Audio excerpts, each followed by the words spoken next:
কেন্দ্রীয় বিএনপির তথ্য বিষয়ক সম্পাদক আজিজুল বারী হেলাল বলেছেন, অন্তর্বর্তীকালীন সরকারের উপদেষ্টা পরিষদ জাতীয় নির্বাচনকে গুরুত্ব না দিয়ে সংস্কারের নামে সময় ক্ষেপণ করছে।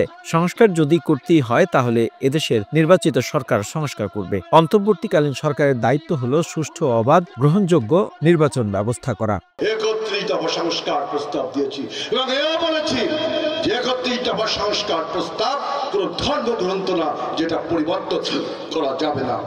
এটার মধ্যে যোগ হবে, বিয়োগ হবে, যে সমস্ত প্রস্তাব উপযোগিতা হারাবে তাও নতুন করে যোগ করা হবে। কিন্তু বক্তব্য হলো এই সংস্কারগুলো কে বাস্তবায়িত করবে? অবশ্যই নির্বাচিত সরকার, নির্বাচিত প্রতিনিধিরা এই সমস্ত সংস্কার সাংবিধানিক উপায়ে আপনার বাস্তবায়ন করে।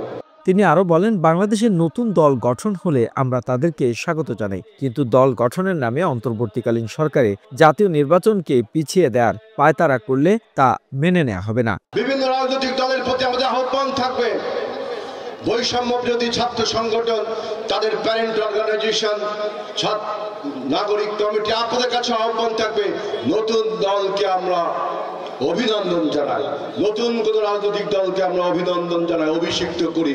কারণ আমাদের দল বিএনপি বহুদলীয় গণতন্ত্র ব্যবস্থা করেছিল বিধায় আজকে আওয়ামী লীগ বলেন, জামাতে ইসলামী বলেন, বামপন্থী গোপন সংগঠনগুলো বলেন, সব রাজনীতি করার সুযোগ পেয়েছে শহীদ প্রেসিডেন্ট জিয়াউর রহমানের বহুদলীয় গণতন্ত্রের মাধ্যমে।